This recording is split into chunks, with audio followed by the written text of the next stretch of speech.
into Suicide Squad. We're going to hear from the director David Ayer and stars of the film Will Smith, Margot, Robbie and Jared Leto after this clip. Injection you got. It's a nanite explosive. It's the size of a rice grain, but it's powerful as a hand grenade. You disobey me, you die. You try to escape, you die. You otherwise irritate or vex me, and guess what? You die. I'm known to be quite vexing. I'm just forewarning you. Lady, shut up! This is the deal. You're going somewhere very bad to do something that'll get you killed. But until that happens, you're my problem. So was that like a pep talk? Yeah, that was pep talk. Grab what you need for a fight. We're wheels up in 10.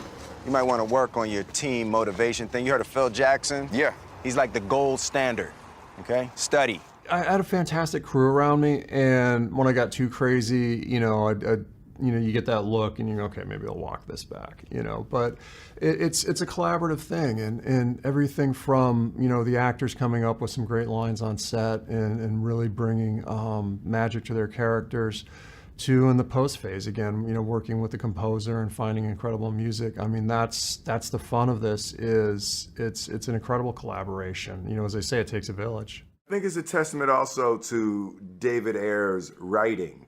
What happens is the characters are so different and everybody's so playing a different instrument. It's like a symphony. Nobody's stepping on anybody's toes. Everybody had their own lane. Everybody had their own moments. Everybody, we rarely found ourselves in a situation where there would be one line that any of 5 characters could say. The characters were so distinct and unique, if everything fit one person. So it was good in that way.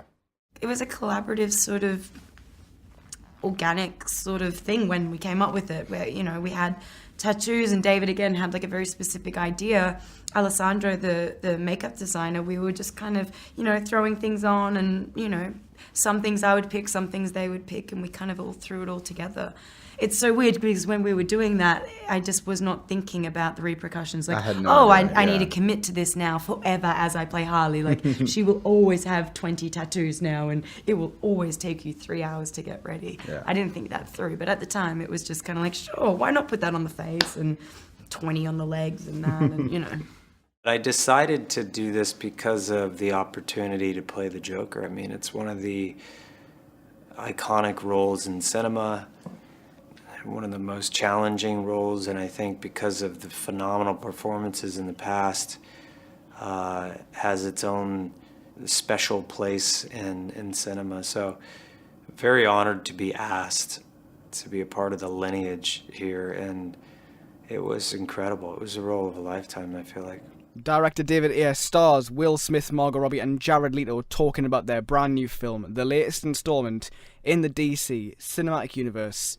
It's Suicide Squad. Ryan, for those who aren't familiar, what is the crack? What's it all about? What's the crack? Well, the crack is basically, to be honest, superhero ensemble films, they're not a new thing. No. We've had plenty of things. Definitely not. All the way back to 2000, you had X-Men to start with, and then since then you've had obviously the Avengers that come along, and you've had Guardians of the Galaxy have come along, and then DC have got their own Justice League coming up next year. Is it now? Yes, next year already. There you go. And in this one, however, the marketing has been exceptional for Suicide Squad. We have to say, because there's been posters which have been beautifully designed with like neon colour, and then there was the trailers that everyone has been absolutely enamored with completely, like the one with the Queen, Bohemian Rhapsody. Everyone loved that. Yeah. That is probably one of my favourite trailers of the world. It was cut of the year. It was cut so well. You've really got to see a taste of what the film might be.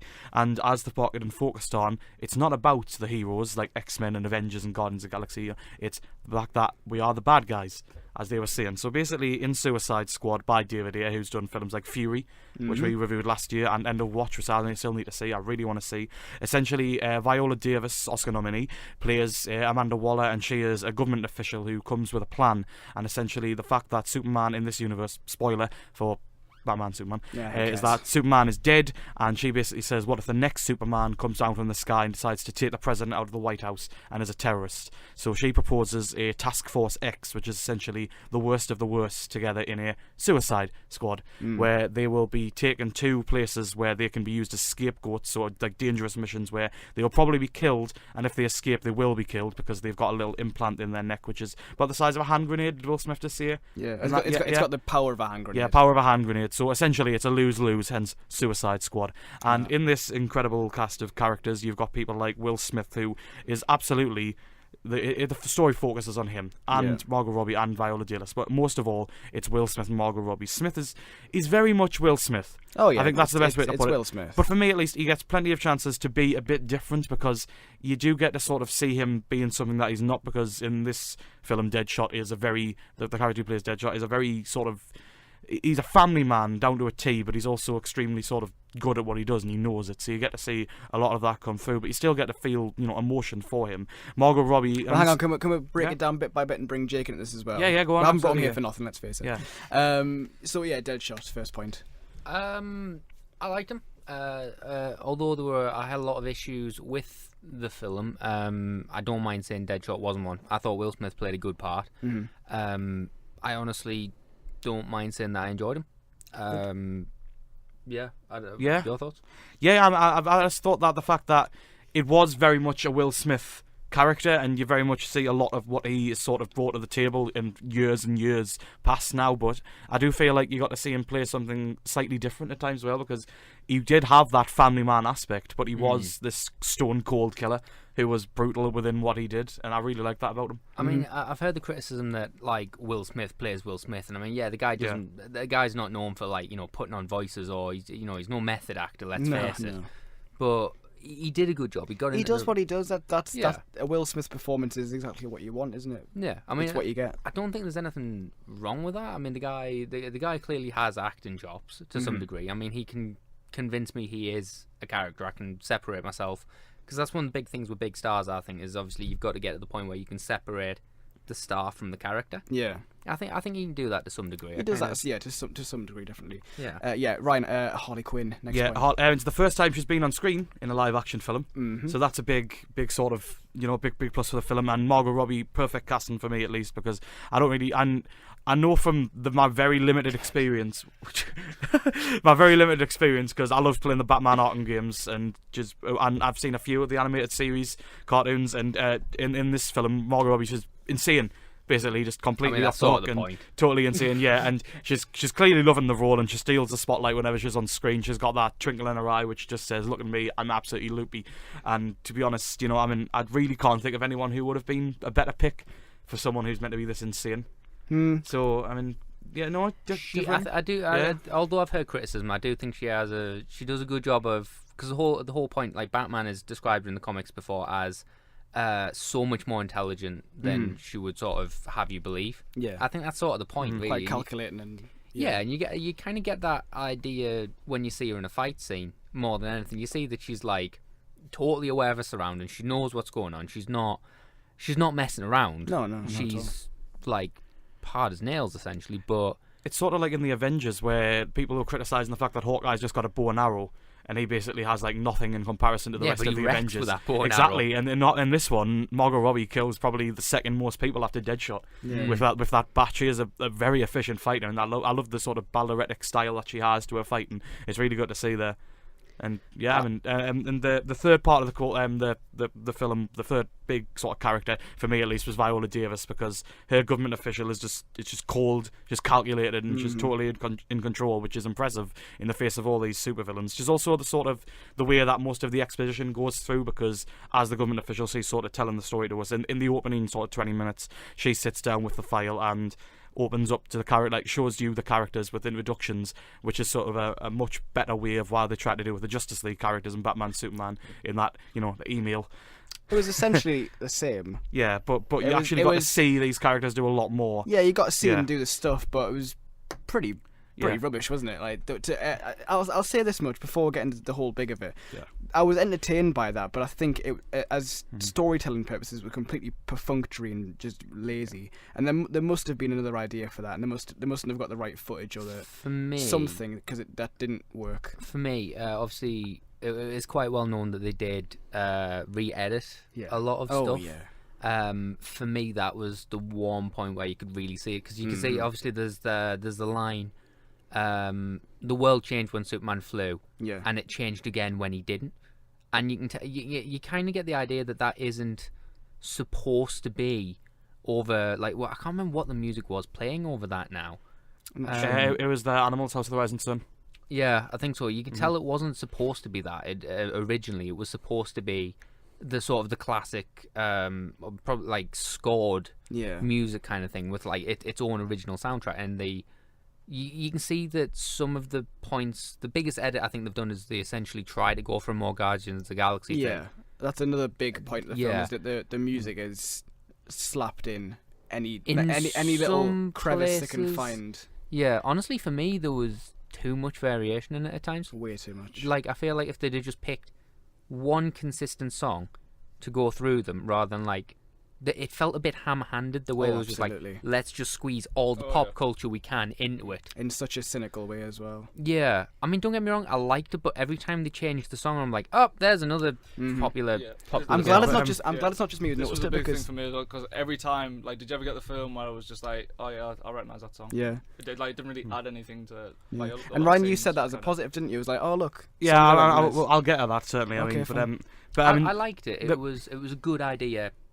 Mediocre, badly executed. Poor execution, yeah. But I did like that they used a song that was in Guardians with Spirit in the Sky.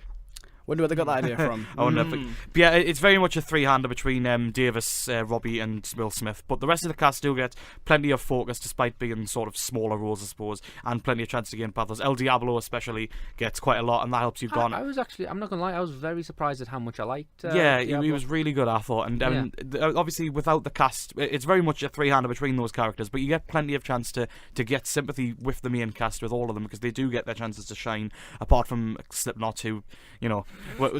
You'll see. And as Jake said, there were plenty of reports of reshoots which were supposedly to add, because David Ayer was supposedly given a bigger budget to add another action scene, which was supposedly the scene on the lift with Harley Quinn. Right. In later on in the film, and to add humour as well. I could have guessed. Yeah, I didn't mind that so much though. Yeah. It was a decently shot scene. It was supposedly all the jokes were actually of the original shoot of the film was in that first trailer, and then when everyone wanted more jokes, went and shot a load more because that was literally all they had. The theatrical cut for the film was cut by the same production team who did the trailer, the Queen trailer. We've got somebody, I think Steph, who said that she wanted a really dark and gritty version. It probably was going to be that, but Batman was so downbeat and sad that everyone wanted a bit more humour, and that's another point that we'll get to. For me, for the humour, I thought, to be honest, but when it hit, it really did hit, because they had the natural talent in there to deliver it with. You know, it didn't feel ham-fisted, because it was trying to be a bit more entertaining than the dull and dour Batman Superman was. Of course, it still had that grey palette at times, but it did try to be at least a bit more colourful, like with the costumes. I mean, the Harley Quinn costume, of course, like extremely colourful and bright, and sexualising.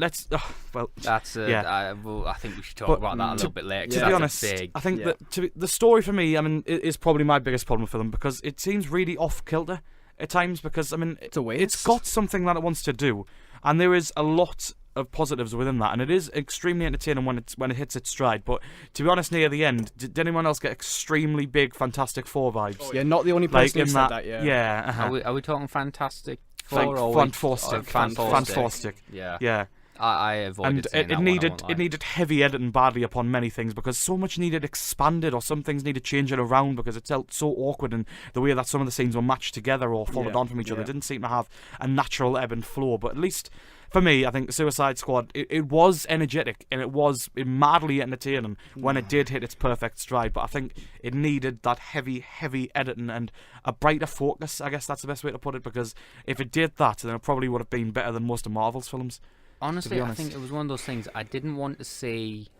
I didn't want to see Guardians of the Galaxy again, Because let's face it, No. that's not what this is about. And Guardians of the Galaxy there's are like... literally another one coming out next year that'll do the same thing. Yeah, as the first exactly. one. For me, Suicide Squad, what I wanted humour. Yeah, but I wanted dark humour. Mm-hmm. Do you know what I mean? I wanted something that was going to, like, maybe make me feel a touch uncomfortable at times. Something This was a that 15 rating.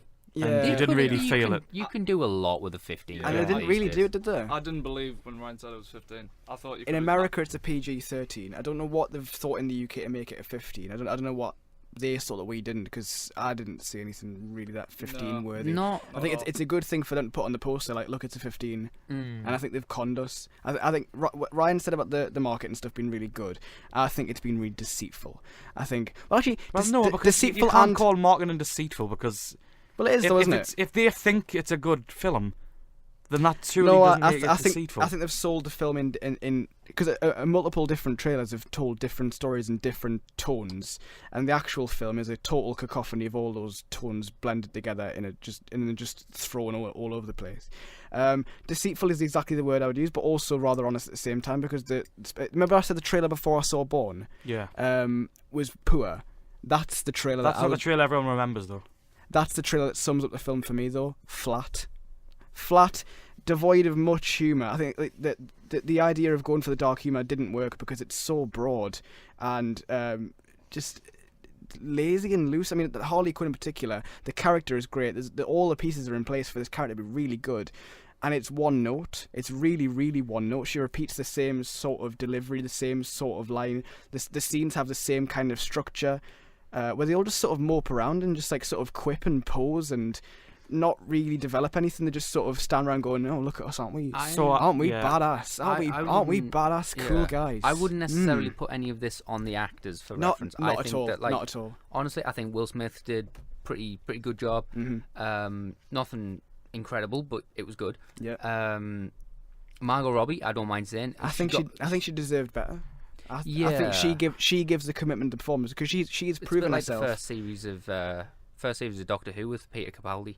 You could see he had this potential, and the writing just didn't allow him to That's the big reach it. problem for me with Harley Quinn, because Margot Robbie's proven herself to be a very committed actress. She puts a lot of effort in her roles because she's still young and she's still got a lot of, I suppose, like ladders to step up. She's still working her way towards like massive stardom, and the material she's given is not going to show her off. It's not. It's just kind of putting her in the shop window and like, look, there's her bum. Well, I know. The whole film is spent. Isn't the character already extremely sexualized? Yeah, and then they sort of went, let's just totally make it if it was some kind of fetish. If it fantasy. was Brad Pitt and an extremely male sexualized character, nobody would be complaining. But they should. Yeah, but they don't, because we've got a lopsided No. society. You can't normalise just because one does one thing. It's an endemic problem across Hollywood in general. I mean, like Tarzan. Do we go on about his abs? We probably didn't we? I think I did. Yeah, most people always did. do. And that means I'm part of the problem because the way they present Harley Quinn and probably Enchantress as well is. But if it's part of the character, does that make it a of- problem? I don't think I it does. don't know, but if the character's inherent trait there's is the to character and then the development or the lack of development that the film gives the character. Which I feel in some ways Harley Quinn's depiction in a lot of, and I think in ways it got it across in this one. Maybe not as much as it could have, but obviously, but when was Harley Quinn introduced? Like maybe 90s. 90s, was it? I think It was the animated series, yeah. Yeah. Okay. For me, I feel Harley Quinn is almost your archetypical femme fatale. Yeah. You know, sexy but dangerous. I get that. It's but got that, but it's just like I think it goes too far. it I does. think it goes a bit too far. Sometimes it again, it's very subjective. Yeah, I suppose. completely agree. Should we talk about before the other biggest sort of facet we haven't talked about, Enchantress? Yeah. Now, she's the villain of the film, and Not that you'd get that from watching the trailers. Well, I mean, but you can't really blame her for being coy about that. It sort of makes people guess, doesn't it? So, Yeah. but to be fair, I mean, I did really get into the character at start because I didn't really know anything about the character at all during the film. There is one shot as well with Enchantress that actually blew me away. It's the first time you see her turn. Yeah, and like with the hand. Yeah, that was amazing. Basically, what happens is they ask her to turn in like a board meeting while they're trying to propose the Suicide Squad. Yeah, and the shot goes from her hand. You see her hand, and you see this black hand. Yeah. like this sort of weird kind of like inky snakes underneath. Yeah, like snaky sort of like inky thing just comes in. It like links her hand from underneath, and then the hands turn, and then it comes out, and she's Enchantress. And honestly, that shot, it's a good shot. That shot blew me away. I love that. That was very good. And I mean, the beginning of it really, really made me care about Enchantress.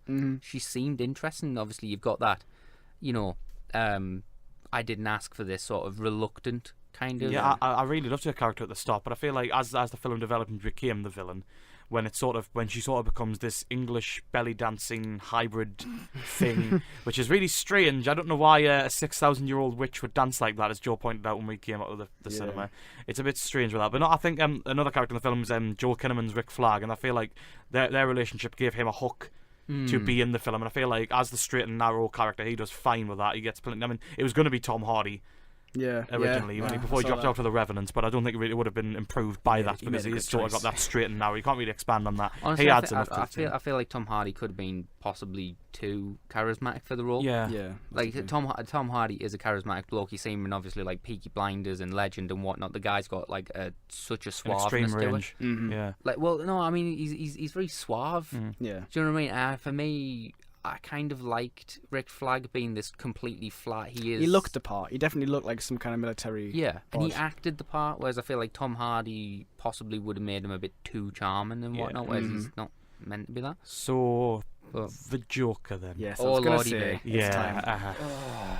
Now, I was just sort of nonplussed with it. Really, I sort of liked his breathy laugh. I did not. Kind of, because like I think it was nice just because you needed to differentiate from Heath Ledger to begin with at the start, and I feel like this darker, dour, sort of gangstery Joker was something I would have liked to have seen. Like this Joker parody you'd seen at Epic because Movie. One of the best scenes in the film is early on when the Joker's in a club and he basically which is the pushes Harley Quinn onto this sort of crime lord.